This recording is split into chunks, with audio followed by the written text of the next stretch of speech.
The void stares back. The credits are rolling, the mics are recording. Gaze into the void with your hosts, Josh and Joey, as they discuss thoughts and questions surrounding visual, written, and interactive media steeped in cosmic horror. Welcome, everyone, to The Void Stares Back. Hey, Podcast about cosmic horror and media. I'm Josh. I'm Joey. And this is episode 0.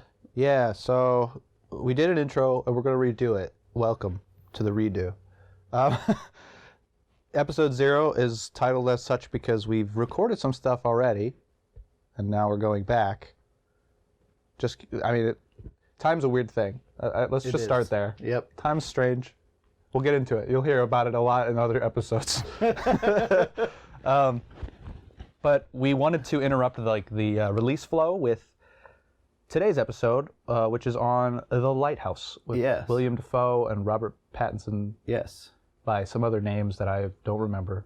Directed by Robert Eggers. Made famous via his debut film, The Witch. Oh yeah, that's right. You told me that. We probably will end up getting on this cast at some point. It's on our list, I think, yeah? It is. It's a little bit of a cut outside of what you'll end up hearing us normally talk, at least in certainly the first few episodes.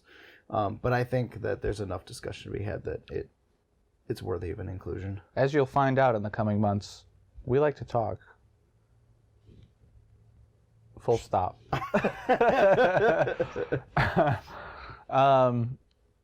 Any other things to do at the top? I don't think so. I think that covers the big thing. That this episode is interrupting the workflow, so when you hear us talk in the coming episodes, it will be from the past. Yeah. Ooh. Yeah, this lives in a weird spot in our recording timeline. So yeah, we apologize now in advance if we start to reference things that you'll soon find out about. Yeah. Yep. Because I'm not gonna filter my brain to not mention that sort of stuff. Yeah. So this is your spoiler disclaimer. Oh yeah. We just saw the movie. We got back. We saw it an hour ago. Yep. Just got done with it about an hour ago. So in our discussion, we will be spoiling the crap out of it. Yep. If you want to go see it, I highly suggest that you do. Yeah, I hope it's available still. It was harder than it usually is to see a movie. Yeah. To see this movie, so I hope that you find the capacity to go see it. Yes. If you're interested. That said, let's get on with the regular show. Yeah. Let's start where we usually start, with just general opinion, and then move into the actual movie making of the thing before we get into the nitty gritty. Yeah. I liked it. I thought it was cool. I thought it was. I don't like to use the word fresh in this context, but it's unlike movies coming out now or the past 20 years. Yeah. Or more.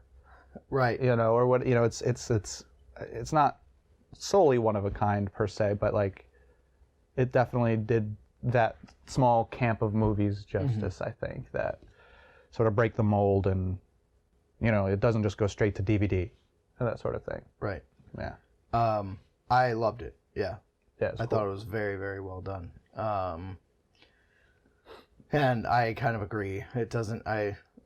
It definitely does some things very differently than anything that we've seen. In the past several decades of movie making and kind of in storytelling, just in general.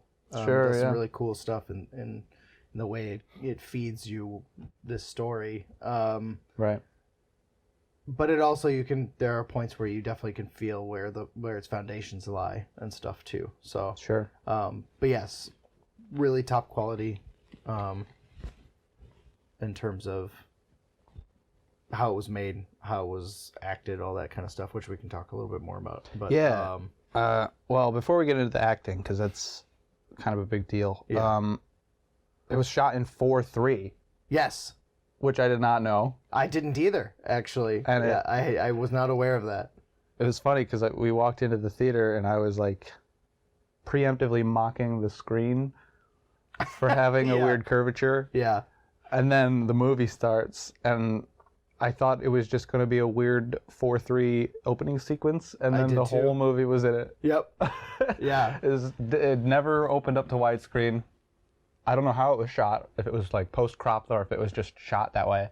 Either way, it was very interesting. Right. Yeah, I would really be interested to know if it was shot that way or if it was cropped out. Yeah, I mean... I feel like it was shot that way because... Yeah, I was going to say... all the framing was super intentional. Yeah. So... yeah.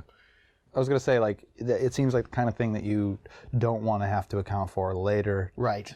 As well as it being, like, purposefully restrictful, you know, to breed creativity or whatever. Mm-hmm. I don't know if that's why it was done, other than to be an old-timey thing. But yeah, it was cool. Yeah. Yeah, it was unexpected and didn't mind it. I know people will mind it. Yes, I think some people definitely will. This movie's already going to offend you. You know, it's not... Yeah. It's very unabashed about all the things it's about to show you. Yeah. So if you're already upset about the 4th 3, just leave now. Yeah. You know, that sort of thing. So this is the tiniest of the red flags. Yeah. Other notes on the actual film as a film was the like efforts to make specific and certain moments look like old-timey film, but not all of it. Right. That was nice. Yeah. Like B-roll was old-timey, and the opening sequence was old-timey. Yes. And some various scattered sequences were filmed like that, or maybe lit like that is maybe a better way to say it. Right. Because I think the rest of it is lit like you would expect a modern movie to be lit, but shot in black and white. Yeah. Yeah. But just certain parts of it were purposefully like, I don't know, like the technology was, you know, cut down just for these shots. And I read in the credit sequence at the end that they used other footage in the film. Yes, I saw that too. From other stuff. Yeah. And they thanked the people that they, you know, allowed them to use that footage or whatever. Yeah. So I'm sure that's some of it, that it was, you know, it was just actually old footage. Right. And I'm curious to know which parts are and which parts aren't, because it was so competently done throughout the movie that I think...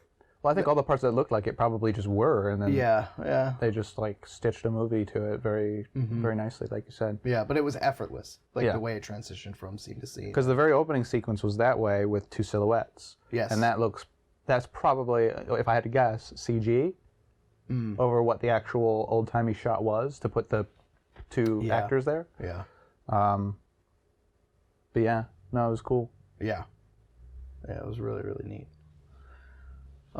Going back a little bit to the 4-3, just kind of thinking about it, and we're obviously going to get into all the story stuff that brings what I'm about to say out in the film. Yeah. But that framing is so confined, like it adds to that the tension and the uncomfortable nature. It starts you off with the atmosphere. Yeah, exactly. Like, which is such a simple but effective tool to like keep driving that undertone of like uncomfortable tension throughout the movie. Yeah. Like everything is just so confined and cramped inside that 4-3 instead of a normal. Yeah. And I think that, like, without getting too much into it, there was only a singular shot in the entire movie that wasn't from the island. Mm-hmm. And it's the first shot. And it's still in 4-3, but like it's equally in a cramped environment, right? Yes. Like it was shot from a boat. Yeah. Which is in the times that this is like purportedly set in, which is undisclosed for the most part. We can infer a general range though, given what they have access to. Yeah.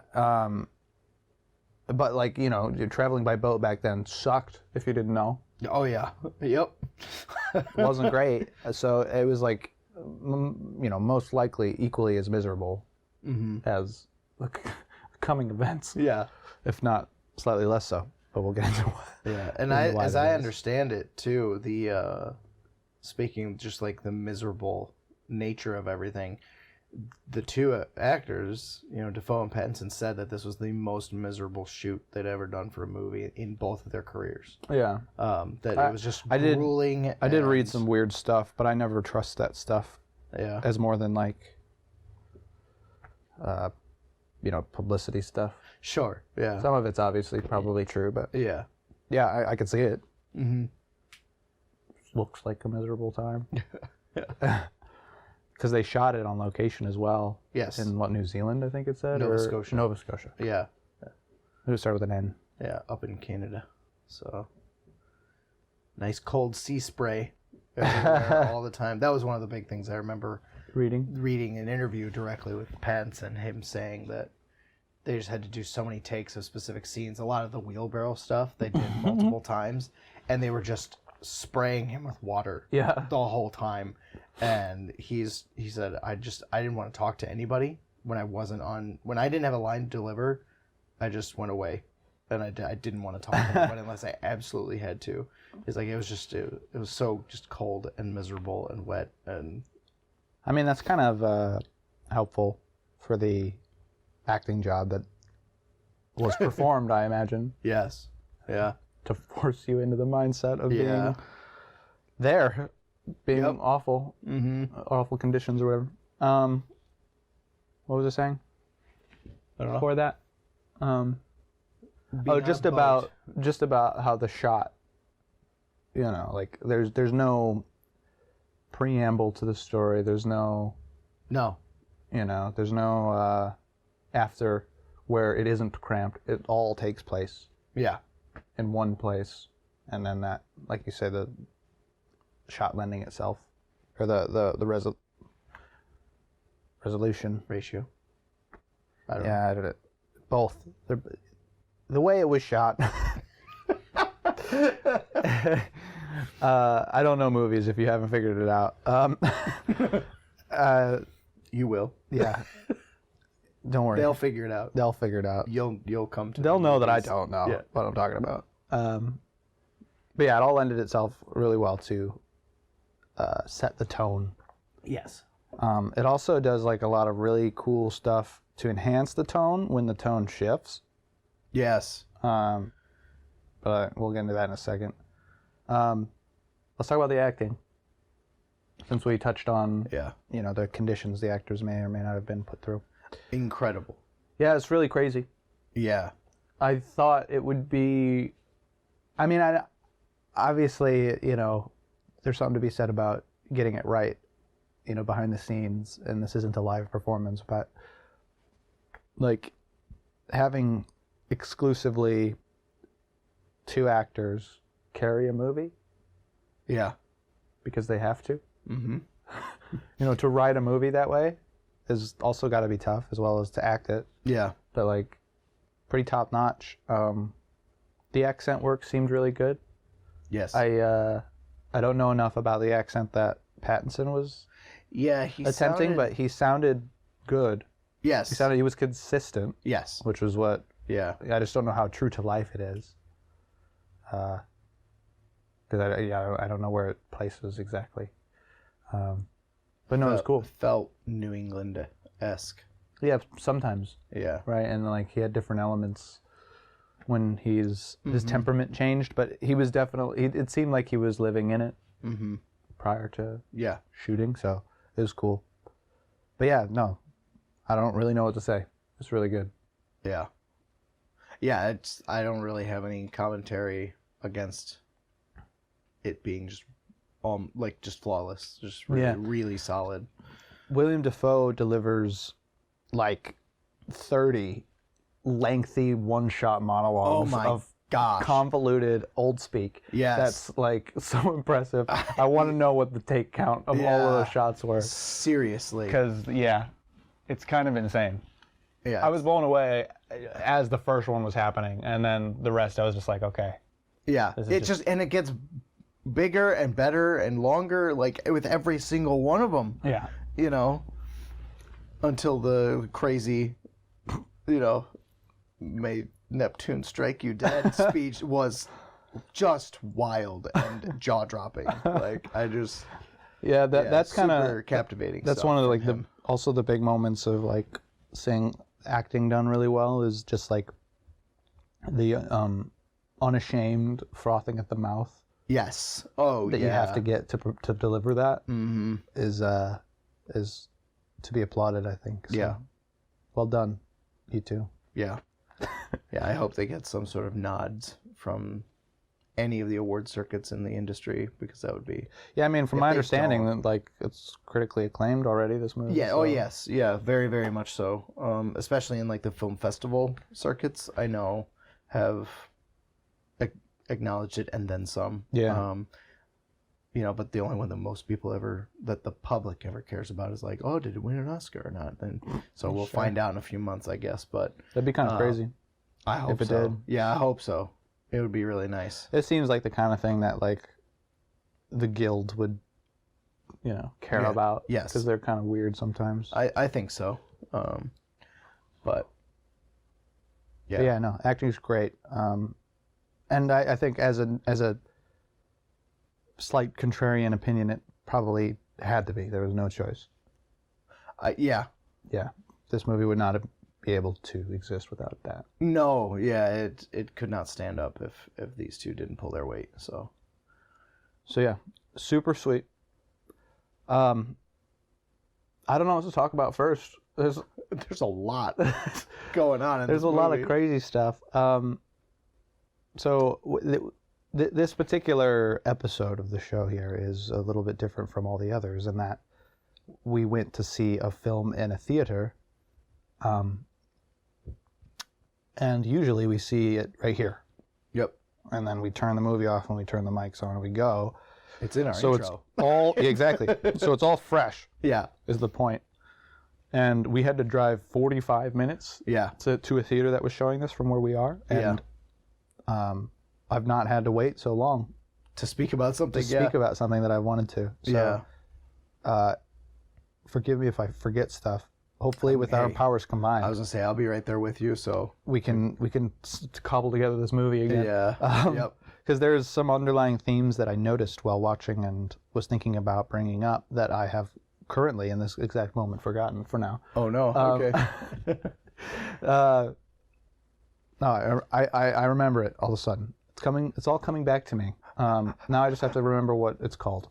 There was like a heavy theme, and this may be just like one perspective of what could have been occurring, since it's about to get ethereal and or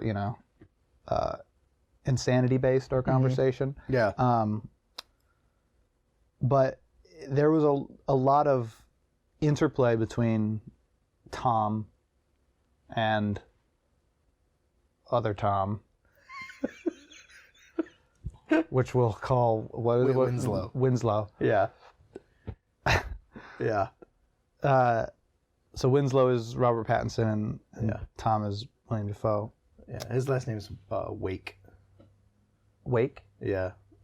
Defoe's character. Is that what he said? Thomas Wake. Yeah. I thought he said wiki. He called their jobs. They're like the term for them is a wiki, because they light, I think, the wick of the lighthouse. Like they keep it running. Correct me in the comments, please, if I'm wrong on that. I would actually love to know what the... This movie was not a learning movie where they taught us much. This was like, you're in the world now. Yeah.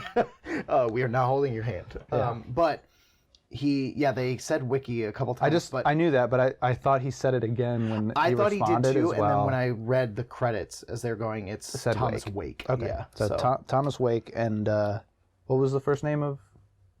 Ephraim Winslow. Ephraim. Yeah. Ephraim Winslow, and we'll get into why that he's also other Tom in a bit. But their interpersonal, many of their interpersonal interactions in the movie, are very me forgetting the word for it. Tense? No. Well, yeah. That's just not what I was going to say. At the baseline. Yeah, that's where we started.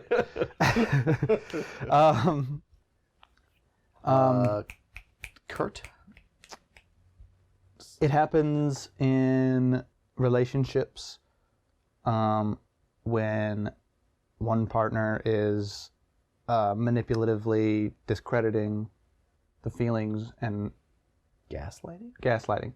Okay. There's a major theme of gaslighting yes. throughout a lot of the dialogue where Tom's character denies and, in fact, puts his own actions what were shown to be his actions onto Winslow's action, or like onto Winslow as he's sort of losing it. Yeah. In comparison. Yeah. And yeah. and Winslow is repeatedly made to believe it to be true, Yes. and becomes defeated by that conversation, which I found very interesting. Yeah. So if that triggers you, maybe avoid this movie as well, because it is full of it. Yes. Yeah. I mean, it's not like super heavy-handed. It's just there. Right. You know, it isn't. I Yep. wouldn't say it's a theme of the movie per se. It just was something it would reoccurred Enough. Yeah. so often that I was aware of it the moment it happened. Yeah, absolutely. But for the first time, but it kept occurring, so I wasn't sure how much, maybe relevance it has to the point of the film or the Right. intention of the story or whatever. And we can talk about that as we talk about more stuff. But I think there's something to be said about some kind of commentary there about that. Oh, I think absolutely. Because, the typical situation that occurs, like I said, is that you hear about is in the context of a relationship where, there's an abuser and an abusee. Yes. Emotionally, at the very least. And, one can do no wrong, right? And it continues to gaslight the other. Yeah. But it's also a thing that exists within mental illness Yeah. to some degree that I'm, not intimately familiar with, but where it's difficult for the quote unquote sane to understand where somebody who's thinking differently than you comes from and that sort of thing. So could be a commentary on either of the two, Yeah. Certainly. or just the concept in general. But yeah, that was just something that stuck with me when I was watching. Yeah, you definitely feel it throughout the whole film for sure. That was not lost on me either. But I also don't know if perhaps that wasn't just meant to be a red herring in the sense that it's like, we've been shown something, but is it what occurred? Yeah. Who's May being be a theme in our who's our being show. Yeah. Look forward to that in the coming episodes. Yeah.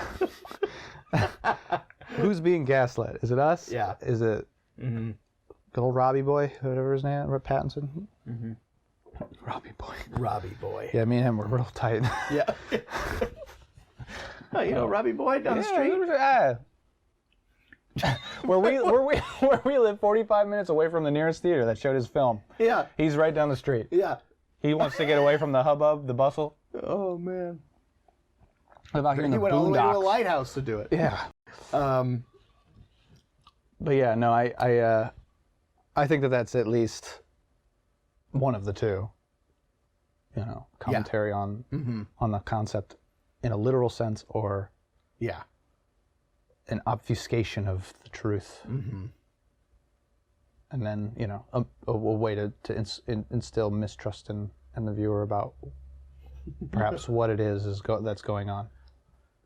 Because there's some big moments when it happens Yes. that it also acted as like to maybe play on the 4-3 thing, making a claustrophobic viewing experience of the whole movie.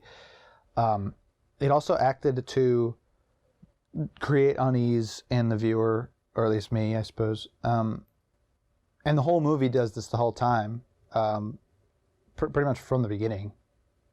I think it's like straight away, where the whole movie has an orchestratic string section and Yes. and brass section causing tension.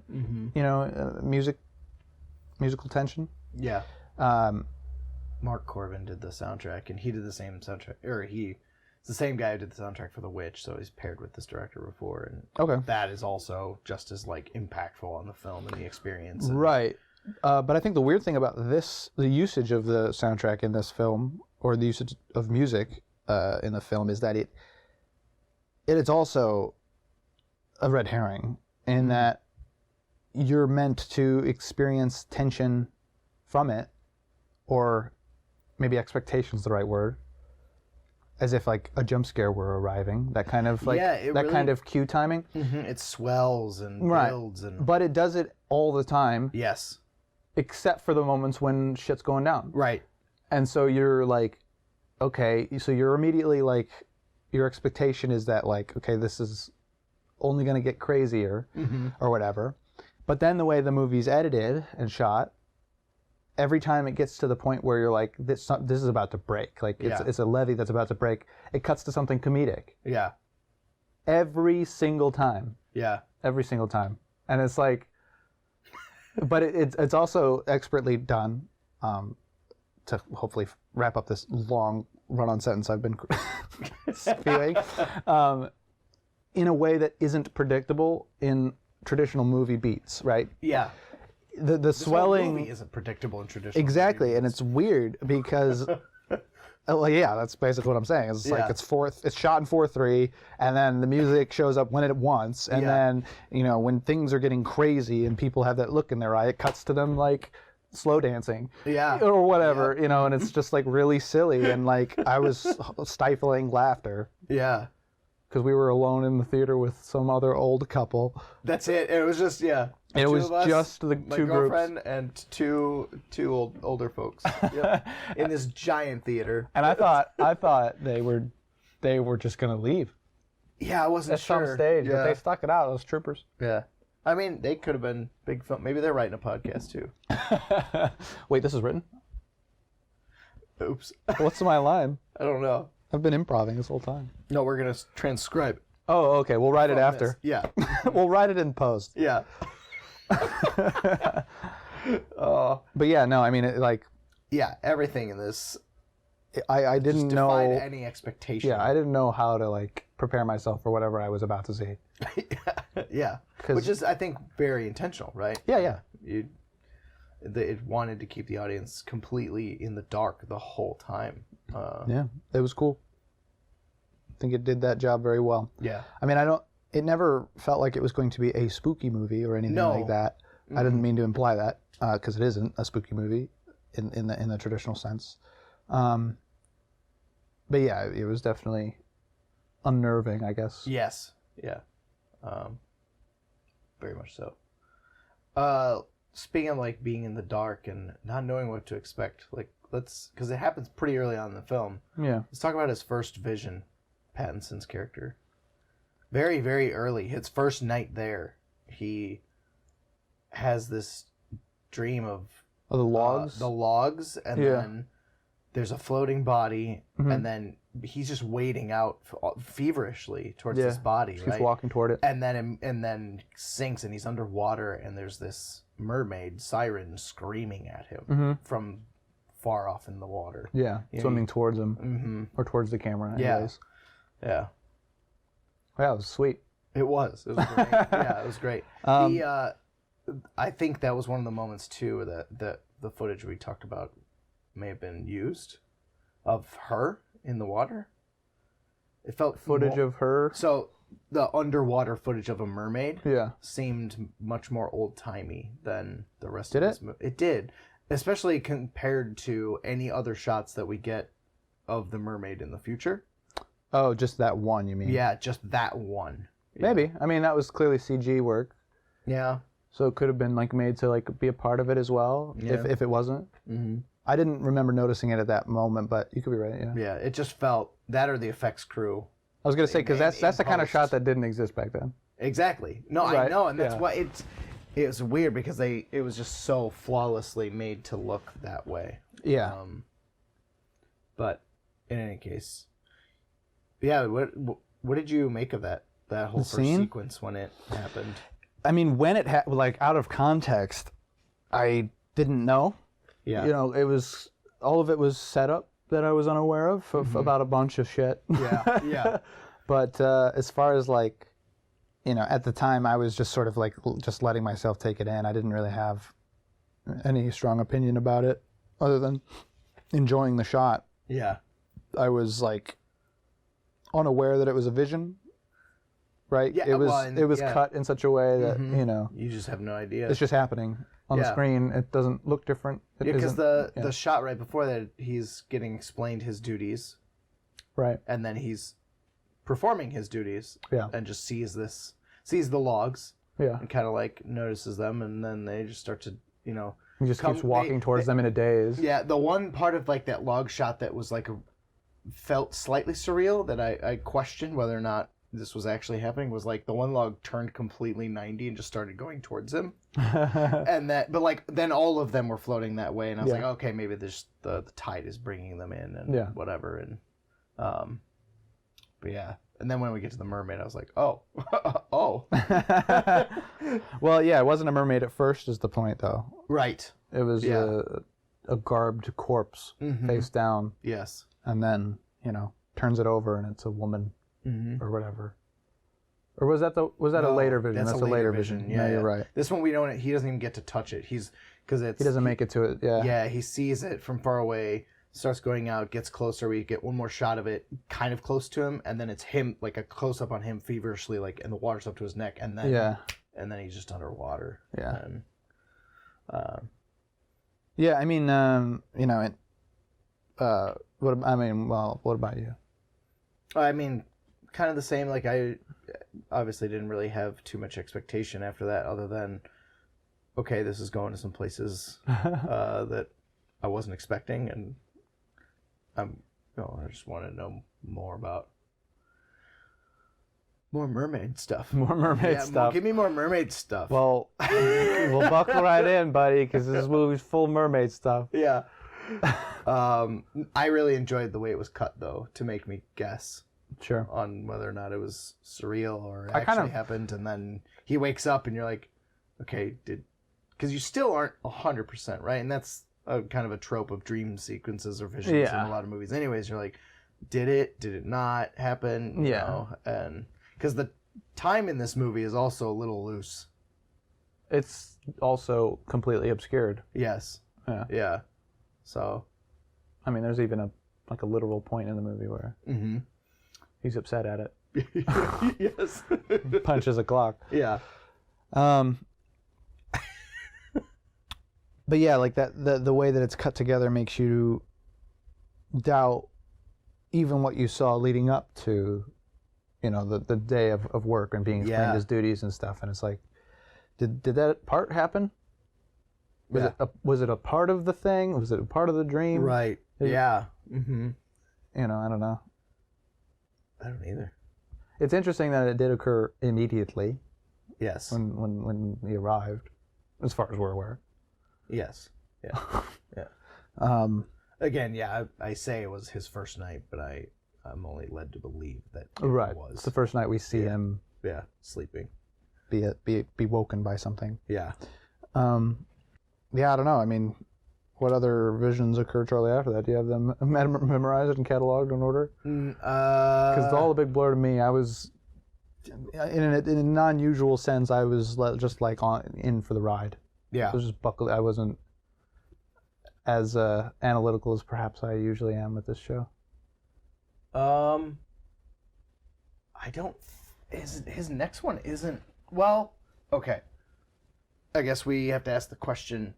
So he goes out to fix the shingles, and this is still in the first third of the movie. Yeah. And he looks through the roof, and he sees Willem Dafoe gyrating on his bed in his sleep. He's thrusting at something. Thrusting, yeah, with his he's face down. Yeah, and his booty's hanging out his onesie pajamas. Was it hanging out? Yeah, you could. I didn't notice that. Yeah, the whole the flap, the butt flap was open. I thought it was. I thought he was just in. I didn't notice that part. Yeah, that's great. Yeah. I was like, because there's a few of those like scenes where like Penson's like staring at him do this, and like you can see his butt, and then later they're doing the slow dancing, and they go to this moment where they almost kiss because they're drunk or whatever. And I'm like, I wonder, like if that was some sort of undertone, that there's like this unspoken like either desire taking over just due to the isolationism and stuff, or if there was an actual, because of their bonding throughout this experience, was leading to any sort of romantic interest, or that Pattinson's character had that inclination. Yeah. Prior life coming to here. I don't know. I mean, it didn't seem in most cases to be led by Pattinson's character. No, usually not. But we see it a lot of the time from his perspective, I feel like. Well, yeah, the whole movie follows him. Yeah. But, like, just his mannerisms are often surprised. Mm-hmm. And as those moments arrive, like when he's looking through the roof, Yeah. his like, the way I read his expression was mostly surprise. Like, what is he doing? Like, suspicion. Oh, see, I thought that was what I got at first, but then the shot lingered long enough and he's like staring long enough. Yeah. That I thought. I mean, maybe. Yeah. You could be right. Yeah. I don't know. Yeah. It's just a point I thought I'd bring. But like even later interactions like that, like yeah, there seemed to be a couple of moments where he was like the first one to be apprehensive about stuff, and that could play into that whole thing you're talking about. You know, some sort of denial on his part about how he feels or something. Yeah, I'm not sure, but where I was originally going with this was I don't know if that was because it was just so weird. We get a lot of weird Willem Dafoe things going on.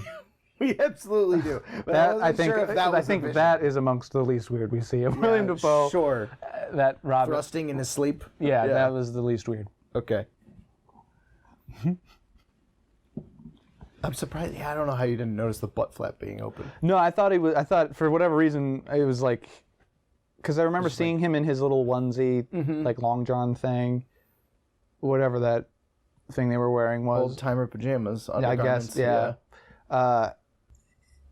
Because you see them in it a lot during their drunk scenes. Yes. And I thought there was no flap, and it was like just a closed onesie. See, I thought that too, but in that scene specifically, I absolutely noticed. Yeah, I mean, it could exist in that. So, but it was like the only one that had a flap. Yeah. If that's the case. Yeah. Maybe, I don't know. It's curious. It is. But yeah, that probably wasn't a vision, but that was the next like moment where Pattinson's experiencing something really odd. Yeah. Yeah. Yeah, sure. I don't have all the visions cataloged in any sort of order. I have most of them in my brain somewhere. So yeah, burned in your brain. Yeah, I mean, like, I kind of don't really know exactly what to make of a lot of the. I guess like maybe my interpretation of some of that is predicated on the idea that Pattinson's character is like, you know, he's actually going mad, and that we're being shown a suspicious-looking Dafoe. Tom, sure, yeah. Because that's how Pattinson sees him, yeah, right? So every time he looks up at the lighthouse, there's something suspicious going on up there because he won't let him up there. Yeah. And when he, spies him through the hole, there's ought to be something going on down there. Yeah. That maybe isn't. I don't know. Because like every time he sees him up at the lighthouse, it is a weird thing, and then he looks away and looks back, and like he's kind of normal. Mm-hmm. But he's normal in a suspicious way, where he's like, "You didn't see any of that. I'm just standing here like a normal guy at the top of this lighthouse." Right. Yeah. I don't know. I think it is curious, but once again, I don't like the idea that the movie's been making me side with. Yeah. The gaslighter. Yeah. If that is that, but what's actually going on. Yeah. Why is Dafoe getting naked with the light? Don't you get naked when it's light out? No. Me too. I mean, what? I don't know, man. The light's got magic powers, dude. Does it? Is there enchantment in the light? I mean, I kind of doubt he was getting naked with the light, maybe. Really? Only if the theory that Pattinson is like suspicious of it is true. But here's the thing: the first time we see him do it is a shot of only Dafoe. It's which not could from... be a vision or a dream. I don't like that because they're on different shifts, right? Like, sure, he takes the night shift. Yeah. And we're just shown, like, it's just adding. I mean, this is only on the theory that that's actually what's going on. Because when he does get close enough to see him through the grates from underneath later, and he starts oozing on him, with his weird sludge. Yeah, I don't know what that was, but Yeah. At first, I was like, okay, I know what's about to happen, and then it just came down actually like goo. Yeah. And I was like, okay, maybe I don't know what's happening. Right. I had the same thought. And I was like, oh, are we going there? And then He's jerking it above him or whatever. Yeah. And Pattinson's just frozen, just waiting, holding his hands out, waiting to catch it. yeah. A fucking creep. That's what made me think it perhaps didn't happen that way. Oh, dropping mics. Yeah, we're good. Continue. That shot was what made me think it didn't happen, or could add credence to it. In that that was ludicrous, and he was that close. You know what I mean? Like, Okay. that's how close you get to see what's maybe actually going on Yes. if things aren't insane. Yeah. And then But what if they weren't weren't what? insane? What wasn't insane? Maybe Defoe really was Channeling the ether. Yeah. Yeah. And he's a tentacle monster. Yeah. And, Well, I don't think he's a tentacle monster. I think he's being influenced by one sure. because it happens to Pattinson later, Yeah. and you know, provided that theory is like what's happening. Yeah. You know, right before he punches Defoe's lights out, Yeah, but or during rather. sure. Yeah. Yeah, we get the whole scene where he's being embraced. Mm-hmm. Yeah, Yeah. around the neck of all places, and then Yeah. he completely changes his personality after that Yes. scene. Yeah. So like, I'm not saying this is the theory I believe in. I'm just saying that that's perhaps something that could be said about some of those scenes as well, as it being obviously insane. Right. That he's just like slack-jawed, half-eyed, staring into the light as it revolves. Mm-hmm. Okay. Well, I think he gets naked at the very least. That's my take. He's naked in a couple of moments. Yes. He's even a lighthouse at one point. Oh, yeah, he is. That scene was great. It was excellent. I loved it. I absolutely loved it. But let's not jump too far ahead, I guess, at the moment. We're going to be continually jumping around because we don't remember the order of operations in this movie. But, oh man. Yeah, so if you're under the inclination that Defoe's character, if Tom is spitting truths about, what's his name again? Winslow. Winslow.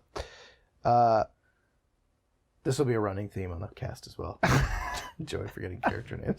Sometimes I just don't know them. Yeah. This time I knew it and Yeah. forgot it and continue to forget it. I'm not good with names.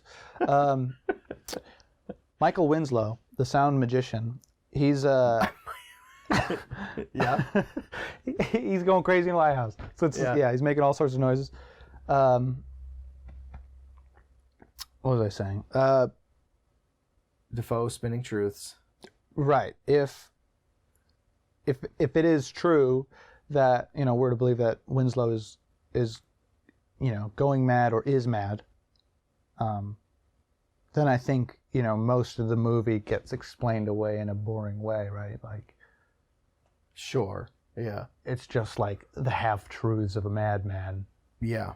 And that was also something that was written in the credits at the end, that the movie was based on Yes. writings of the time and journal entries of people who ran lighthouses, Yes. Yeah. which is disconcerting. That What, you want to go? You don't want to go work at a lighthouse now, buddy? no, I do, but it's just disconcerting that crazy shit went down. Yeah. You know, under these circumstances at some stage in the past in real life. Right. You know, like sea madness or ocean madness or whatever. Mm-hmm. But yeah, that was the end of that Cool. idea. That if he is actually an unstable individual, that, you know, it's difficult to trust any given shot at any stage. Oh, let's not get into that theory. I mean, it has to be said, right? The whole movie strings you along like that. It's certainly, but Most of the movies I bring this up about don't string you along about that. I bring it up independently on my own. yeah, that's true. I'm sorry that my first explanation for the insane is logical. You're like, what do you mean it's not crazy elder beings from the great beyond with like normal octopus tentacles?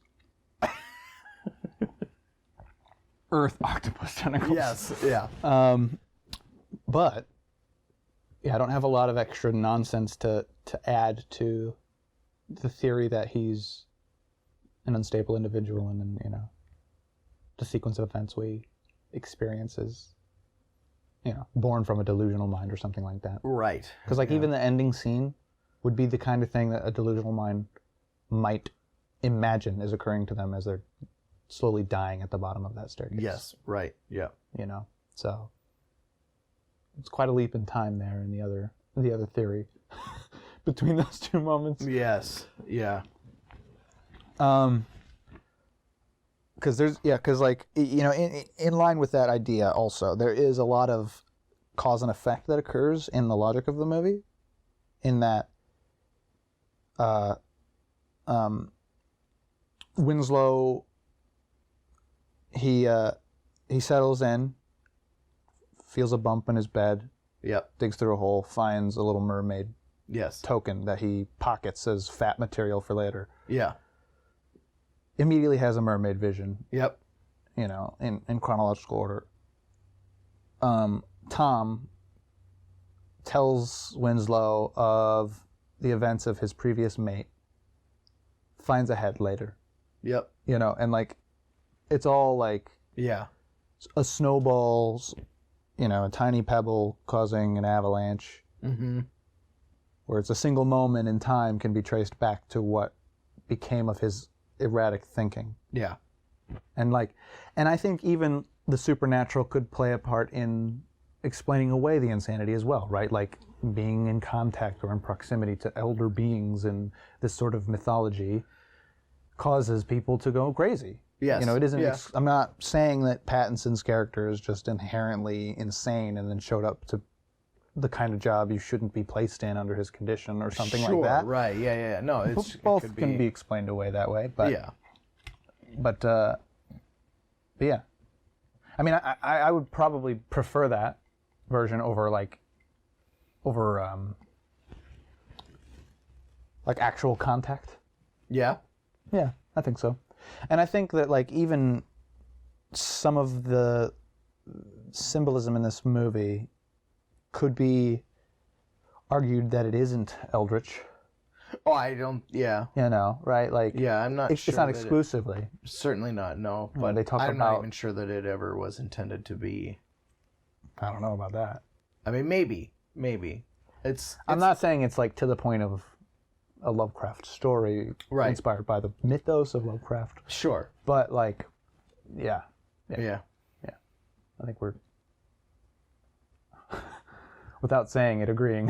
Yeah. You know. I think so. But what was I going to say? Oh, you know, they talk about the idea of, you know, not killing a seagull or a seabird, Yes. and like there's like the idea of superstition, right? Yes. You know, and how, you know, having it Superstition play on and your mind. consequence, and yeah. Mm-hmm. They're dead sailors, Joey. Yeah, I didn't know that. Yeah. Well, now you do. I learned that today. Are the ones that you like eat trash in the Walmart parking lot, are those also dead sailors? They've strayed really far. From God's light? Yeah. All the way to the parking lot of hell Yeah. itself? Yeah. Yep. Yeah, they're the ones condemned to Walmart purgatory. Jesus Christ. Fate worse than death. Yeah. And to be a fucking annoying bird, no less. Yeah. That nobody wants you. Nobody around. likes. Yeah. Gulls. Yeah. They didn't like you in life. Condemned you to the ocean. Nor in death. So yeah, there's obviously, you know, that maybe shallower spin. Sure. The idea of misfortune. Mm-hmm. Well, and I mean, he beats the heck out of that bird, Yeah. and then the wind changes. Mm-hmm. Well, we're led to believe that that's the cause and effect, right? Yeah. But I mean, it was a still shot. It wasn't a cut. yeah, So it wasn't, it potentially wasn't obscured by like the time that yeah, the normal cuts in this whole entire movie have done. right.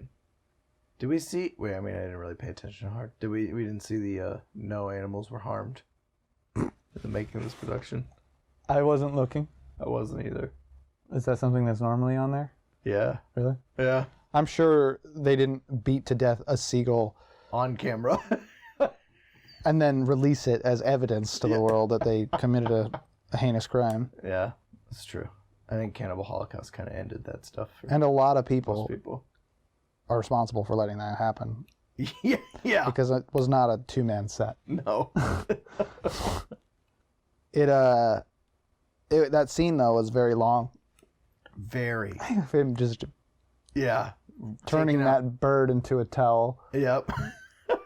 That was crazy, man. Like, it just deteriorated so quickly. Yeah. Became mush. There was a lot of shots like that were longer than usual for shots of things. Yeah, that's like a part of what broke up the expectation of like surely this will cut away or surely it Yeah. won't cut away. And or, that seems to be definitely a staple of Eggers, the director, his style, because there's a lot of that in The Witch too. So, sure. and it's usually there to build some kind of tension, Right. you know, or unnerving feeling. Yeah, and I mean to talk about that scene and how it relates to the idea of the cause and effect that's been Oh, sure. later throughout the movie also. It's weird. So before that happens, he interacts with the seagull, before murdering it brutally. In a number of, I think twice before that, Yes, twice. maybe three.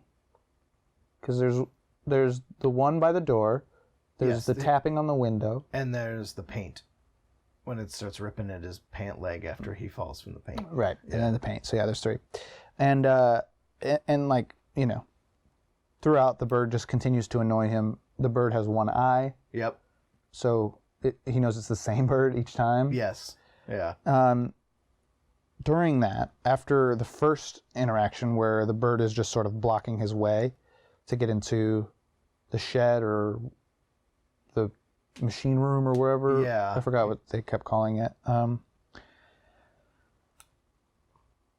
Dafoe sees him interact with the bird and brings it up on dinner. Yeah. And he says, just leave the bird alone. Yep. Best leave him be. And then goes into more detail as Winslow doesn't let off, like Yeah. not caring about the bird. Yeah. And so he tells them of the superstition, Yeah. don't kill a seabird. But after the scene where he murders it brutally, after another seagull died in the watering hole, Yeah. completely depleting them of all water they could drink, Yes. Dafoe doesn't say anything until later about it. Yeah. Much later. Much later. Yeah.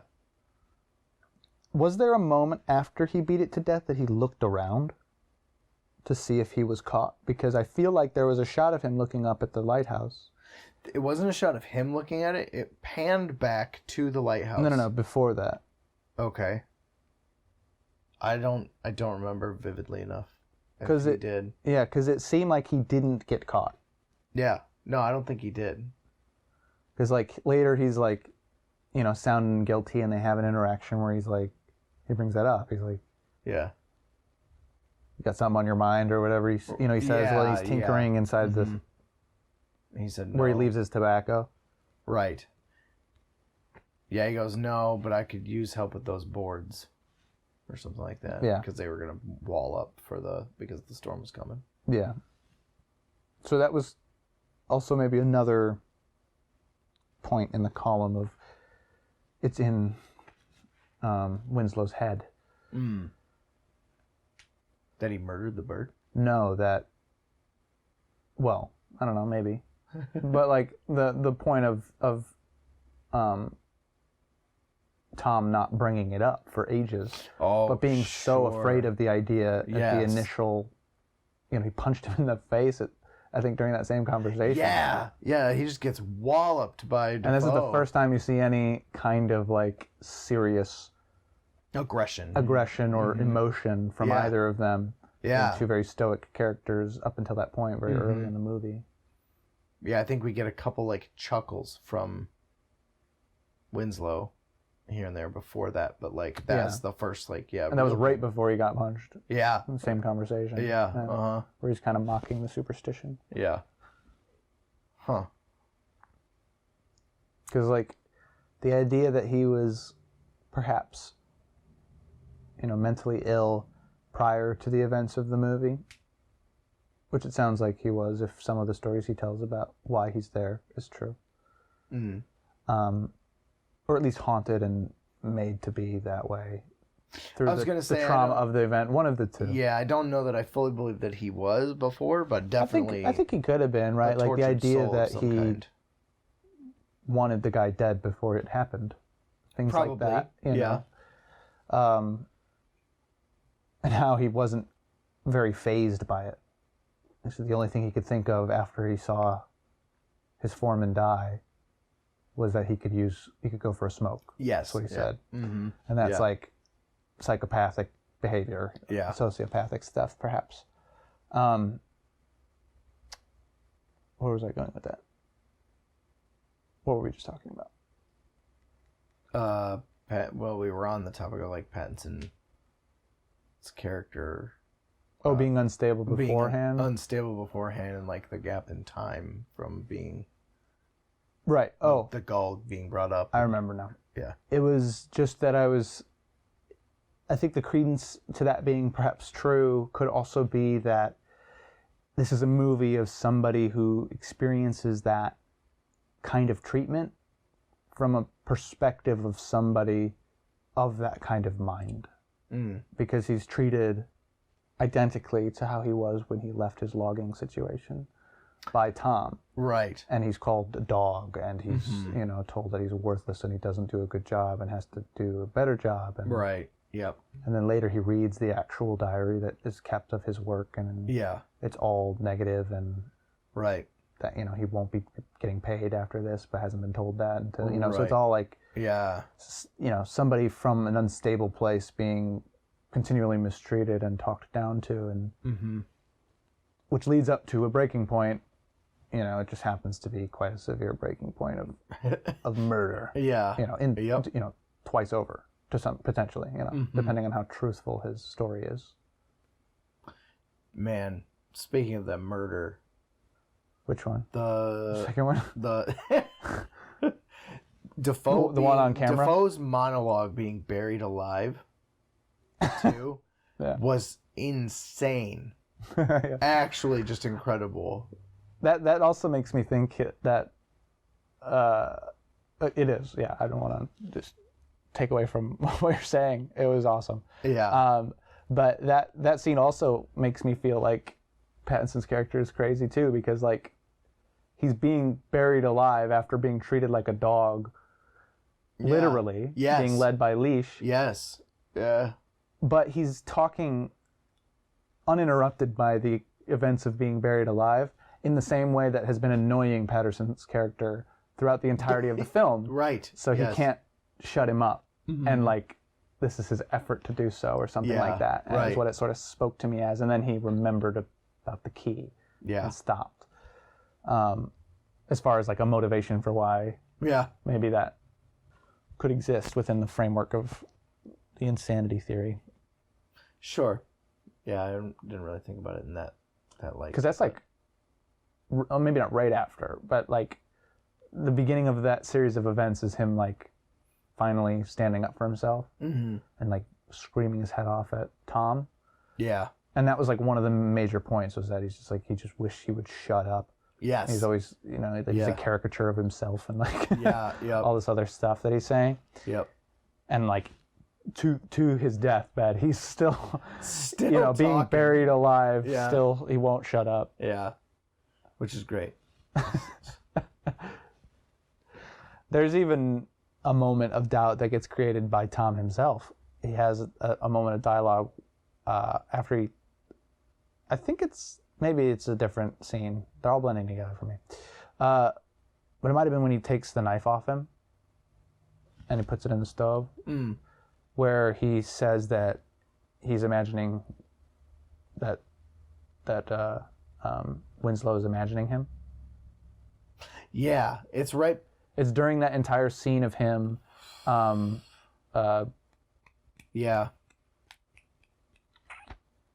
Man, we just said the word that I was trying to look Gaslighting. up. Gaslighting him. It was that whole gaslighting scene. Yeah, it's like this whole rock's a figment of your imagination. Yeah. Maybe you're really just in a forest up in Canada. Yeah. You know, or Dying of Canady. That's Canada or something. Canady, I think he says. Yeah. Going out of your mind. Yeah. Yeah, dying from. Dying in the snow. Yeah, from.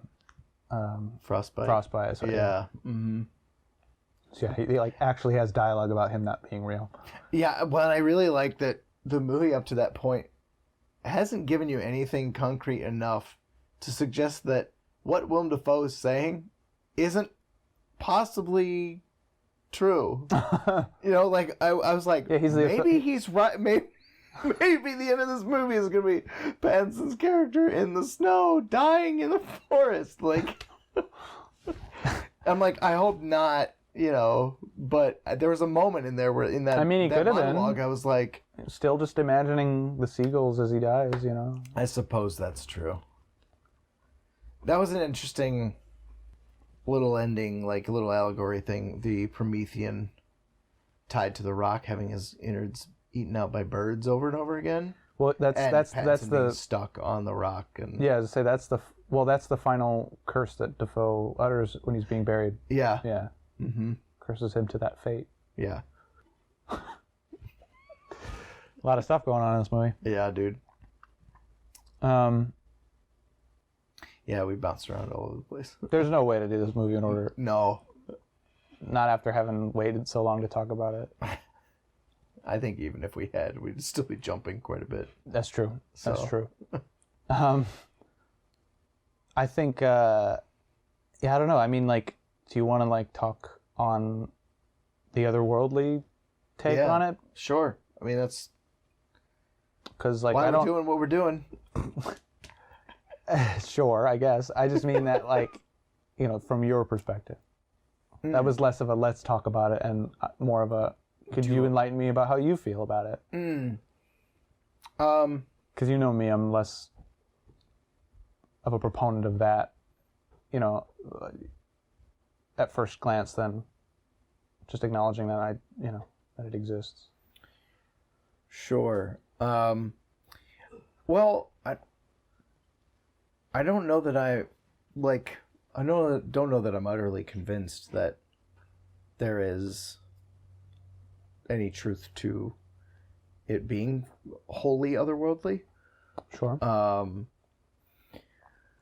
like mean, like the opening of the movie, two normal-looking people left that place just fine. Yeah. You know, so Yeah. don't know that it's tied to the location, if that's true. Right. If those people actually left. Yeah, they did. Yeah, which is I like that being like this sort of grounding factor, you know, at the beginning. And things just then spiral out of control. But you always have that reference point to go back to. It's like how much of this is in Winslow's head versus actually happening, and those people, yeah, they got to leave, and you wonder. I mean, obviously, you're made to wonder if the boat is ever coming back for them. Yeah, well, I was gonna say, did they miss it? Has it not even been enough time yet? That's what I was gonna say. Yeah, I was gonna say, I'm wondering if they. It's not even been 4 weeks. Yeah. Yeah, I don't. At first, I thought he really did find a mermaid when he runs across her. The first time is on the ground, right? Yes. Yeah. Yeah. Well, the very, very first, like, he has the vision, which is underwater. He sees but it. then, he sees her kind of off in the distance, like a body, and he goes over and, like, starts pulling seaweed off of her and stuff, and groping her. Yeah, and then, like, working his eyes and hands down her body until he sees, like, oh my gosh, and scales and yeah, and then she kind of like gets up and starts screaming at him with fiendish delight, I guess, and he runs away. This is after he throws the poo in his face too, because he's running back from her screaming at him, and he runs into the door, and he's like, almost hyperventilating, and Tom's just like, "You stink of shit." Was it that? I thought that was later, but no, that's all that sequence. Oh, you might be right. Because the next one is he just has a bunch of visions of her while he's servicing himself, and kind of imagining, I think, her like as a real entity rather than the trinket in his hand. Yeah. That he found in his bed. Mm-hmm. Yeah. I mean, he's trying. He's really trying. His visions keep being interrupted by other horrifying visions of tentacles that he's not apparently that into. Just sea meat and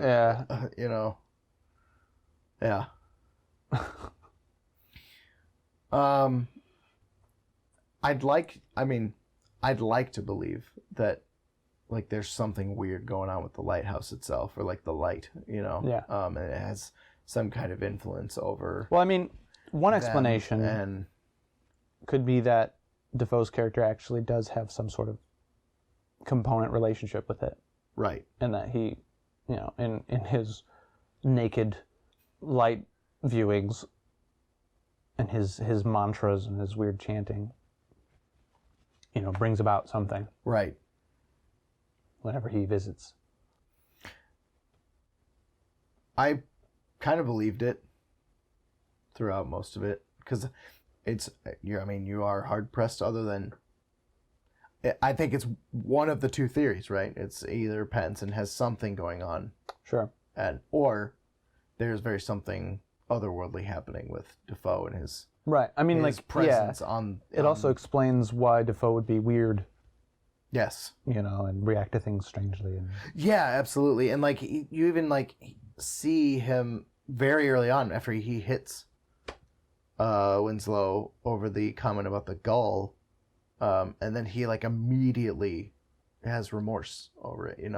He's like, "Oh no, we should have a cup of coffee. Some coffee would do us good." Well, he orders him to make coffee. Yeah, he doesn't apologize. No, he doesn't. But you can see it. Face. What I mean is like you can see it in his eyes and his face, and like he kind of almost just. I actually didn't. I didn't take that as remorse. I took it as like fear that the gulls were relevant to what he's doing, and that he's afraid that if you do kill them, he will die, or Interesting. Yeah, he will anger some kind of impact. Yeah, the thing. Yeah, that the gulls perhaps manifest, differently, but he's telling a lie about sailors. Interesting. As like the front, perhaps, because it's the same fucking gull. It's clearly more intelligent than any seagull has ever been in the history of seagulls. Right. Yeah. It has an actual like. Vendetta of some kind fucking against knocks Winslow. On the window and has him come outside in the middle of the night, and so interesting. Probably put the other seagull in the watering hole. Yeah. Seagull on seagull violence. I didn't really make that connection that it was like a fear of keeping the seagulls alive. Also, speaking of the seagull in the watering hole, Dafoe definitely did that. Yeah, you think so? He didn't drink a lick of water the whole time. Oh, that's true. Yeah. Yeah, that totally makes sense. Yeah. I don't know why. I don't know what purpose. He's like... To get him to drink. Maybe, yeah. Maybe there's something going on and that we don't get shown during their, like, moments of lucidity or whatever. Mm-hmm. Yeah, that totally makes sense. Because he's the only one who drinks the water in any of the shots where that's happening. So yeah. They make a whole mission at some point to dig up rations of more alcohol buried at the base of the lighthouse. I mean, we both laughed out loud at a couple parts in that movie, but that one in particular. That one was one, yeah. That one got a chuckle out of all three of us sitting there. Yeah. Well, that was like the moment when that time dilation occurred. Yes. When he's like, Pattinson comes running in, freaking out about something he just visioned or something, and then Tom's like, It's been weeks, you idiot. Yeah. We have to ration food. You keep shouting about this thing that you just said. Yeah. Which is like more gaslighting stuff, but like... Yeah. Mm-hmm. He's like, weeks? Yeah. Yeah, weeks. And like when they get to the base of the lighthouse and he starts like shouting dig. Yeah. And he's like really excited about it. Like, this isn't about to take all afternoon. Like, yeah, digging ain't a fast thing. And he's like, dig, dig, dig. And then it's just fucking alcohol in a crate. Yeah. Oh, man. Dafoe also knows about the knife. Yeah. Just knew. Yeah, that was interesting. Because he was clearly counting everything for the rationing. Yeah, that's thing. True. So maybe he was also taking note of that. But probably. I don't know. It could also speak to just some weird otherworldly knowledge that he has. Or that he's actually masterminding something and like paying closer attention than he appears to be and that sort of stuff. Yeah. Well, my question... So, I'm curious. If Dafoe's character has some kind of connection to the lighthouse or the being in the light or whatever, and he's so obsessive over tending that particular lighthouse, right? Yes, there's a lock to the upper portion. And he's got the keys, right? Why would he ever leave? Because we see the beginning of the movie, he's on the boat with Winslow coming to the island. Why would he ever leave? Why wouldn't he just stay there all the time if he's that connected to it or enchanted by it? I think he has to.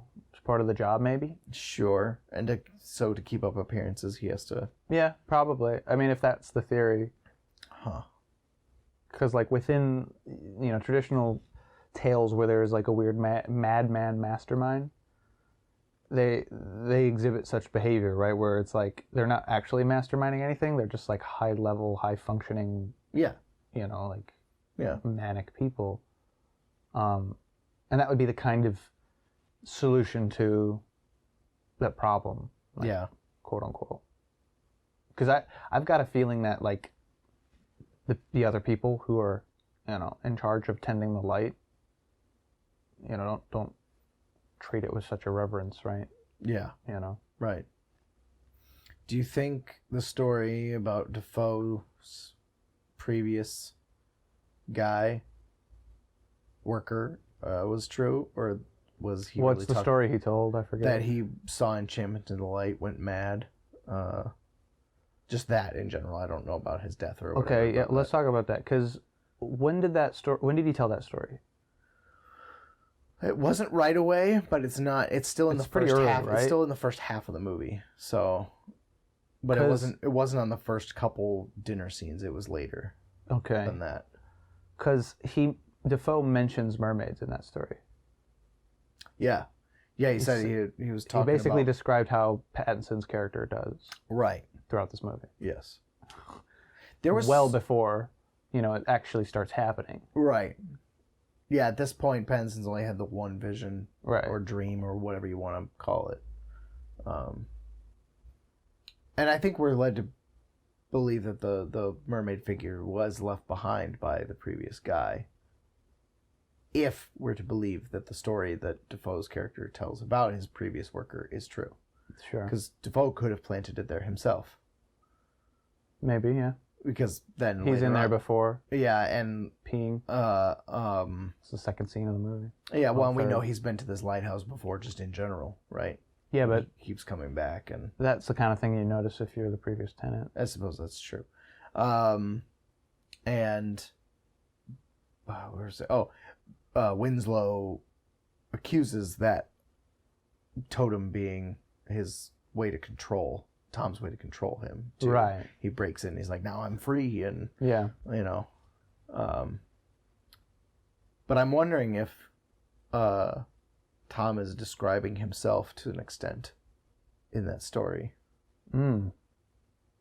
He sees enchantment in the light, clearly. Right. And...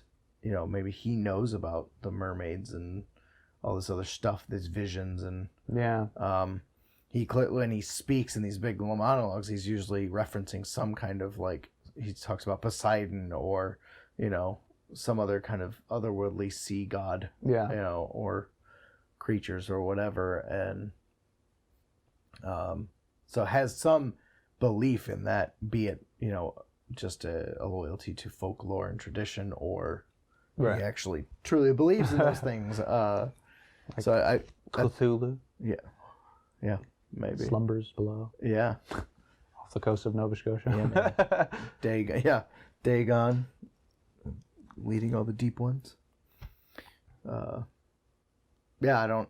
But it was interesting when he described that. But then we see all these scenes of him also very much obsessed with the light and stuff. Right. And, very, very protective of it. Yeah, I didn't take good note of that as it was playing out. Yeah, I just wonder if it was self-reflective. That's interesting. A bit. What does he say happened to him? He said the very first thing he said is that he died, and he said went mad. He did. But I don't remember if he ever specifically states the cause of death. But I know that he says those two things and then starts talking about, the details of his madness. So. Right. Yeah, I didn't remember any specific cause of death or anything like that either. Yeah. So, didn't you know that there was one? Yeah, that's an interesting theory. Yeah, he's talking about himself. It's like a weird moment of clarity, I guess. I don't know, to admit to it. You're right. But it kind of vaguely implies that he was alone. Yeah. Last time, maybe. That's also true, which is maybe not the case. So, or would seem not to be the case. But also, I think there's some truth in it. Yeah. Whether it's the cover up or not, or right. I don't know. Yeah. And there's also potentially something to be said about the commentary of the kind of person you have to be to take that job. Yeah. Yeah. Curious. Do you have any? I didn't really go into a lot of detail. I guess I'm having kind of a small brain fart about the otherworldly discussion in general. But did you have any take on that at all? Yeah,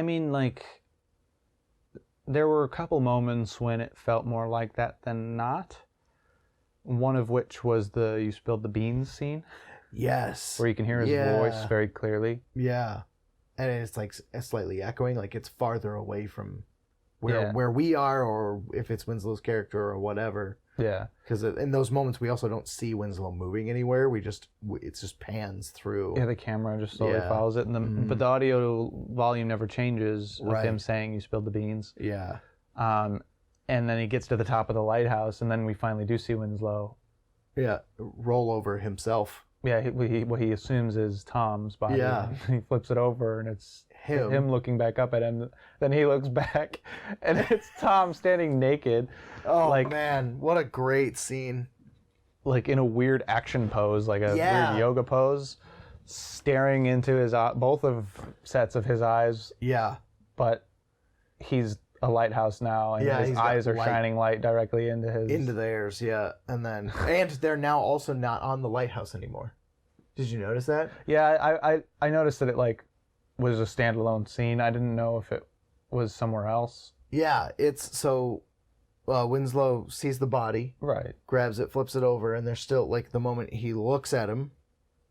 And he's like, "Oh, it's me." They have their realization moment for both of them, the corpse too, which was interesting. They're both in shock, and they're still in the lighthouse. And then when Winslow turns around, and it cuts to the shot of a frontal. It's a profile shot. Well, there's a frontal quick one too. Oh yeah, you see his tattoo of Tom, and that's just up at the sky. So we still assume we're up. But then when they go to the profile, they're standing on rocks. They're not on the lighthouse anymore. They're on the ground. Is that scene a direct shot, a representation of another Greek mythology? Ooh. Just like the final shot is. And how many more are there in this movie? I don't know, but maybe. Because it's the kind of thing you see in an ancient painting. Yes, it very much is. The way Dafoe was standing was very, very specific. Yes. And there was two bodies. Yes. I don't know the answer to that off the top of my head, but I have an instinct telling me that it probably is. Yeah, especially if they're on rocks again. Yeah, I didn't notice that element of it. Yeah, it seems very purposeful, like the orientation of everything and the way he's posed and the way they're posed. And how many more shots were there like that? Are they just weird shots? No, I mean... I know, I'm teasing. They're all weird. Yeah. Yeah, there's the end shot. That one. There's... I don't know if the mermaid, like, screaming on the beach with someone running away is something, but it feels like familiar territory. Maybe. Well, the difference between those shots and other shots is motion. Yes. There were no moving actors in the other shots in like as significant a way as there were in most of the movie. Right, that's true. Because assuredly it would have had to have been in one of his many visions. Right. I'm drawing a blank. I don't remember any. So, at least so prominent as those two were. Yeah. Because they do stand out so much. Yeah, I don't know. I don't think so, but maybe. I'm sure there probably is one that I'm forgetting. Me too. But that's interesting. Could be this weird allegory take on mythological stories or... Did you catch the name of the author that was mentioned in the end of the credits? That a lot of the writing was based from too?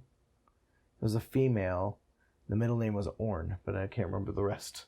Nope. Okay. I'm not good with names. I know. I just didn't know if you... I just caught that it was based on stuff. Yeah. Because I wonder if she does anything... Like that? Like that, yeah. Specifically relating to like either Greek myths or whatever. Yeah, I don't know. That'd be cool, though. Yeah. Is there a mention of lighthouses in Greek mythology? Ooh. Or stories? No, not... Certainly not off the top of my head. But it's been a while since I've kept up with any of that. Like, maintained it. I actually don't know when lighthouses existed.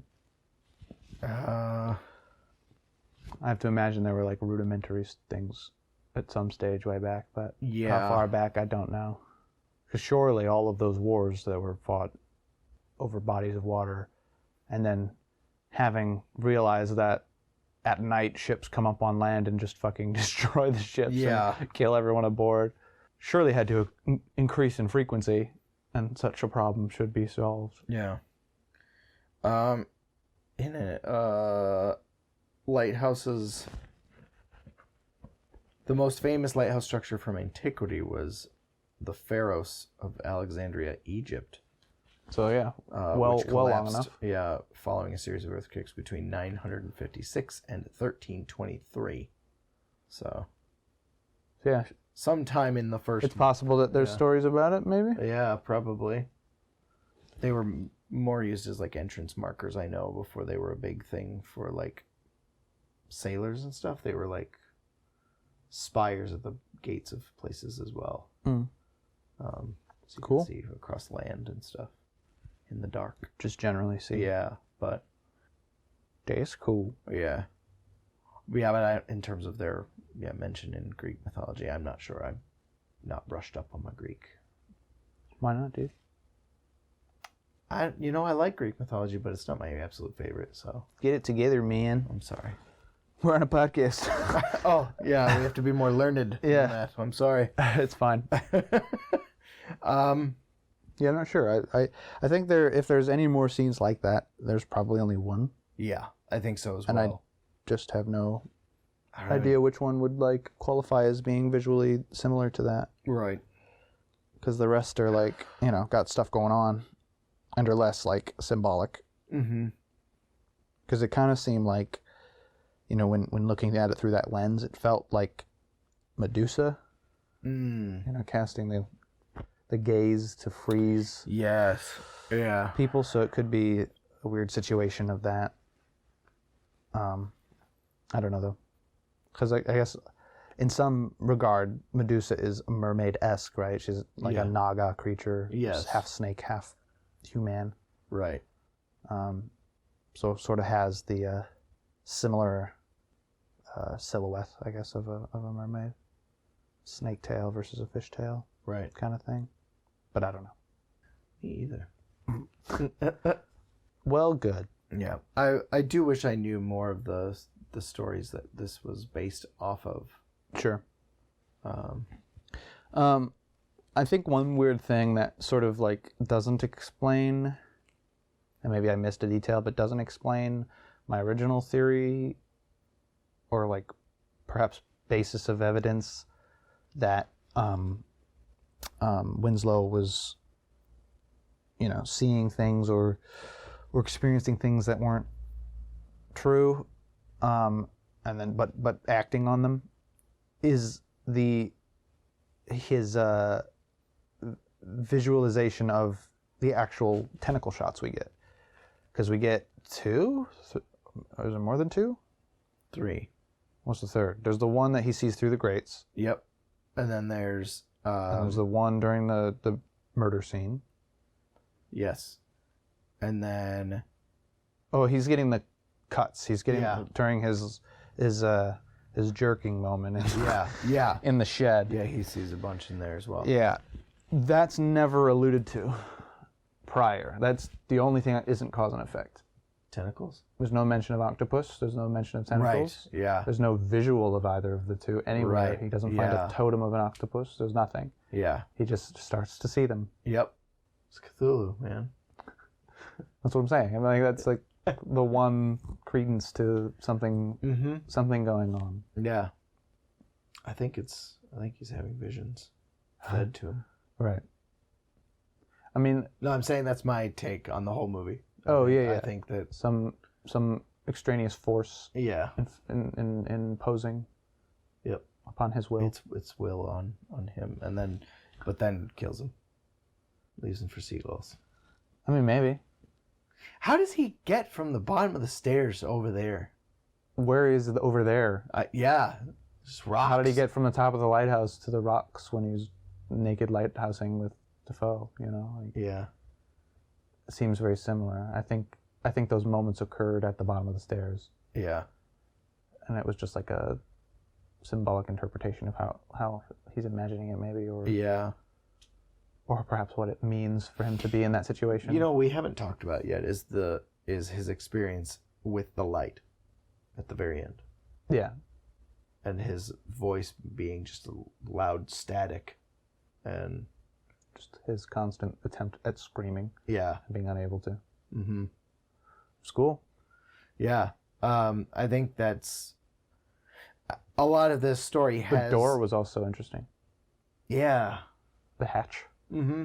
suddenly gained some future tech and automatically opened for him. Right. Yeah. Well, and the light just stopped in front of him Yeah. for that to happen, and yeah, I think that short sequence is, while most of this movie has some really good like cosmic horror story beats, even though the subject matter itself is not cosmic really in a large way, if at all, but that sequence is the most akin to like Lovecraftian storytelling, where someone finally encounters something unimaginable, or so much larger than themselves that all they can do is scream, and even in that moment he can't, and like he has no control over his actions really. He's just entranced by it, but also terrified. Yeah. Yeah, I thought that was really cool. Do you think it rejected him? Ooh, interesting. Like he gets just nudged away so that he falls down the stairs. Yeah. Probably. I feel. Yeah, I don't think he was. If Dafoe was in fact connected to it, or in some kind of symbiotic relationship with it, yeah, I think that because it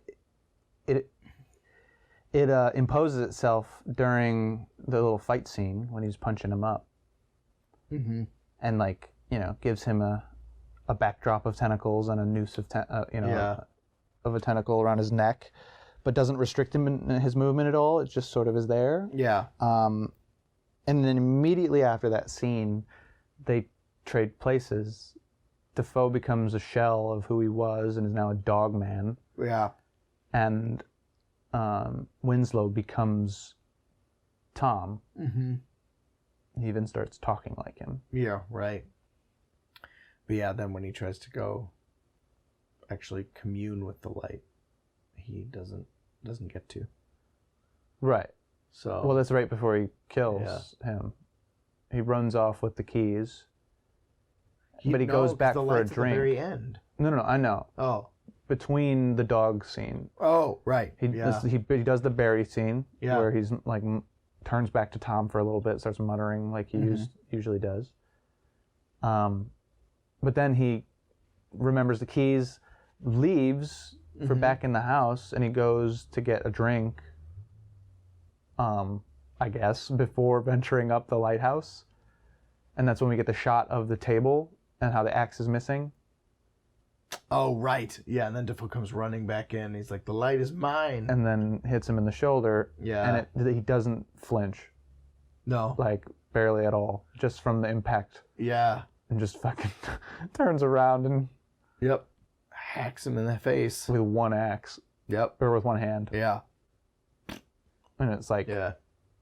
Relatively symbolic of his previous gig. Yeah. Being an axeman. You know? Yes. Yeah. And that whole thing. And then, like, the time in between that moment and him crawling up those stairs, because he crawls up the stairs. I think, yeah, that was weird. I didn't understand it at first. I understood why he wasn't using his other arm, because he got chopped in the shoulder. Right. But I don't know why he was maybe he's, crawling. like, faint from bleeding out. I was going to say, that was Perhaps. my explanation in my head. That's why he's extra delirious at the end to commune. Mm-hmm. And it's perhaps why he's rejected, in air quotes. You know? Oh, sure. He faints. Yeah. Oh. Yeah, he kind of like, maybe he just kind of stumbles because he's about to faint, and that's what makes him slip. Yep. But the light just doesn't. He didn't commune long enough. Yeah. Yep. Oh, with man. the static. Then he's forced to die by seagulls. But additionally, I'm not sure if I missed something, but I feel like when he's crawling up the stairs before the communion, he's covered in something more than he was. Yeah. After murdering him, because he gets Tom goop all over him when he like squishes his head in or whatever he does. Yeah. With the axe, because there's like an audible squish and like you see him react to being splattered. Yeah. But he's not as covered as he is when he's crawling. Right. It makes me think he crawled there. Oh. Through the mud. Yeah. Or something like that. Right. Like, yeah, how did he get like, covered in something? Yeah, it's in black and white too. So black. Yeah. It's hard to say exactly if it was blood or if it was right mud or what. But like some amount of time passes between him deciding to finally climb the stairs. Right. Huh. I don't know. But yeah, that's an interesting theory that he gets rejected by the light. What's the story of Prometheus? What is the reason that he's been cursed with that fate? Isn't it because he gives fire to man? Yes. Yeah. Who curses him? Do you know? Not. Is it Hades or no Zeus or other names? Because it's like symbolic of the passing of light, you know, from Tom to other Tom. I'm gonna look it up because I just don't know, but I want to know because I feel like it's really important. That's fair. Because the scene where he's like has his eyes lit and there's the two Winslows looking up at naked Dafoe could be the giving of light. Oh, true. Like a symbology of the act happening. It was gave fire to man is Zeus. Zeus does it. Because it was protection from things in the dark, and according to Zeus, caused the Greek gods to lose their hold on the world. And so he changed Prometheus to a mountain somewhere in Europe and cursed him to die every day. and have his liver be eaten by an eagle. So, Now, I have a couple of other small points. First, in that scene where he's being eaten by the seagulls, yeah. his eye is messed up, Yes.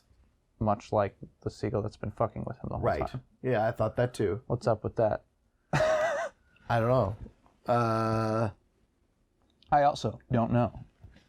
I'm wondering. You know what was interesting too, and I don't know if this was intentional or not, or intentionally connected or not, but the head that he dredges up in the box. Yeah, no, I didn't get a good look at it. It also was missing one eye. Oh, really? Yes. Okay. It had kind of long hair too, right? It did. Yeah, and a beard. The eye that it was missing was the same side as the seagull. The left eye? Yeah. But Winslow's eye that was missing that we could see was his right. It was the right. Yeah. So Sure. I think his eyes just got eaten out. Right. I think that's all that was supposed to be. It just didn't look like exclusively that. It looked Mutilated. it Yeah. looked a little different, yeah. Yeah. Yeah, I don't know. And then the other thing was that we actually get a shot of another actor for a very brief moment when he sees the actual Winslow Yes. in a vision Yes. instead of Tom, I guess. Yeah. Was it Tom that like he mistakes for Winslow during a moment of rage? It's like during the fight, Yeah. Yeah. and like it just enhances his rage to want to kill. Yeah, it's at first he sees he's fighting Tom, then he sees Winslow, like the original Winslow. Then it's a mermaid. And then it's Tom again as like this As a crusty old seaman with like merman. yeah, barnacles and stuff all over him. Yeah. And coral and stuff. Yeah. Yeah. That's wild. I'm wondering if that guy was also Robert Pattinson. Oh. Just playing a different role. I don't know. Maybe. I'm not sure. It's hard to tell. It was a quick shot. Yeah, it was. But, Because, yeah, there weren't many actors in the credits. no, super short. Yep. Yeah, that is the only other character besides the mermaid that we see the whole movie. Yeah. That we get a face shot of. Right. So, yeah, we don't even see the guys that leave the island first. We just see their silhouettes, really. Yeah. Pretty crazy. Oh, yeah. Good stuff. Yeah. I'm trying to think if there's anything else. There's a lot to unpack. This is definitely a movie I will be watching again when it comes out. Well, I'll probably be purchasing it right away, but it was very, very good. It was cool. Yeah, I don't know. It's not too ambiguous. It's pretty Yeah.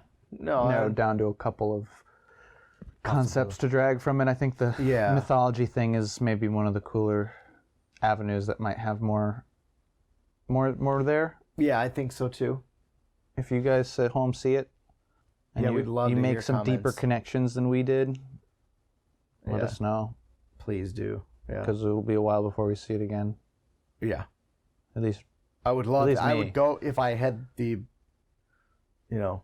financial freedom and time to go see this again, rather than drive 40 minutes and yeah. spend the amount it was on tickets. I would in a heartbeat. I would go at the moment I got another chance, but I will not be. So I'm patient until it's put out. I'm sure Physical you media. could be satisfied by other accounts on the internet of people Probably. feeling similarly. Yeah. Yep. Yeah. I'd be curious to know if the naked Willem Dafoe scene has like a direct correlation to Yeah. a mythological story or a mythological I agree. related like Renaissance piece or something. Mm-hmm. That's a tie to some sort of continuation of concepts that the movie was maybe hand feeding us in what abstract way that Yeah. that hand fed could be. So yeah, I'd be eager to know. And if we definitely missed one of the still shots that are kind of similarly framed like those two that we highlighted were, I've been excited to hear about those too. Yeah, let us know. It's the kind of movie that's tough to find spoilers for Yes. out in the world, which is cool, Yeah. but it's also curious Mm-hmm. that maybe not enough people are talking about it. All right, man. Yeah, that was good. Episode 0 Episode 0 in the books. Hell yeah. In 2 weeks, well, this show is bi-weekly. Yes. So in 2 weeks, our episode 1 will air, where we started it all watching Annihilation. So buckle in for a heavy episode. I think it's clocks in a near 3 hours or something. Our discussion does. Yeah, 2.5. Yeah. Plus or minus. Yeah. So. I don't remember the length, but it's a hefty one. That movie is like everything that this show is about. So yeah, it definitely set the standard going forward for things that we continue to watch that we compare to. yeah, So. it gets mentioned in every other episode Yeah. at some stage, Yep. including this one, Yeah. but only in such a way that it is. Yeah. So if you haven't watched that announce. yet, do yourselves a favor. Yeah, we absorb start that, the please. episode by saying that for the most part, if I remember Yes. correctly. Yep. You'll notice that we're not quite as structured with that episode because we're still feeling stuff out, Yep. It was our very first actual. and we just kind of went for it. Yeah. But yeah, watch it, check that out. 2 weeks. It's gonna be good. Yeah. Anything else? I don't think so. Since this is the first episode that will air, by that time you should be able to access us on social media. We will have an Instagram Oh yeah, and we will have a Twitter. we will. I thought no, we're only doing Twitter We are? for this. We'll discuss. I made a list Okay. and I read it to you the other day and Okay. everything, and you immediately forgot what I read to you. After I read it, you're like, "You said Discord, right?" I'm like, "Yeah, I put." We might have an Instagram. I don't know. I don't know that we need one. We will definitely have a Twitter. We're gonna have a Twitter. And Follow you us on can Twitter. also email us. Sure. You can either email the podcast directly at... Nope, you can't do that. Okay. You can. This is a mess. This is a mess. Welcome to episode 0. You didn't You even. think we'd have You figured didn't out? even. You didn't even tee me up. You're like, "What the heck, Joey?" And I'm like, "You just started talking about shit that I haven't told you about yet." Oh, no. You can email either of us Yes. by our names to our website. Yes. So you can email Josh at joshrichter@thevoidstaresback.com, or likewise to Joey Lugo at thevoidstaresback.com. Great. And you can tell us all of your complaints about how the end. Unstructured this is. Yeah, the end of this was a train wreck, and how you're not a fan of train wrecks. Yeah. I'd be happy to read. Yeah, it's gonna be cool. We're gonna try to get this out if it's not immediately on as many platforms that podcasts are hosted. Yes. But we'll figure that out. Yep. And as we Try not to lose sleep over it. yeah, and as we learn about more, we will try to add to more. So yeah. Right. Yeah. For sure, man. So if you have a preferred platform and you're hearing this on not that, let us know. Yeah. And we'll see what we can do. So For sure. But yeah, tune in next episode for a really exciting movie. yes, one of my all-time Be favorites. sure to at this acquire point. it if you don't have it. Yeah. Find a place that you can watch it online, which is probably lots of places. Yeah. Do so with minimal distraction. I don't know how you typically watch your movies. We prefer darkness with silence. Yeah. A lot of people don't necessarily, but Yeah. I feel like this movie in particular too is it's just heady enough that you want to absorb it. Yeah, I mean, fully, if you're into the concept of us like taking the analytical approach that we do, you kind of want that kind of environment to I have think your own so. analysis if that's something you're excited about. Yeah, So. I think so. Otherwise, just watch it so you know the context of what we're Yes. talking about, maybe. Yeah. 'Cause Or watch it contextless. Or listen. I mean, I keep saying watch it. yeah, listen. Listen to us without context of what we're talking about, And let me know how that goes, because Yeah. This that sounds like a nightmare. Yeah, we are not a cast to make you decide whether or not you want to watch a movie or not, but you may have feelings about that after listening. So yeah, I'll be the first to say we're not going to recommend or not recommend things any more than you hearing us hate or love it. So. Yeah. That's not what we're about. We're not a review channel. Yeah. So, all right, great, sweet.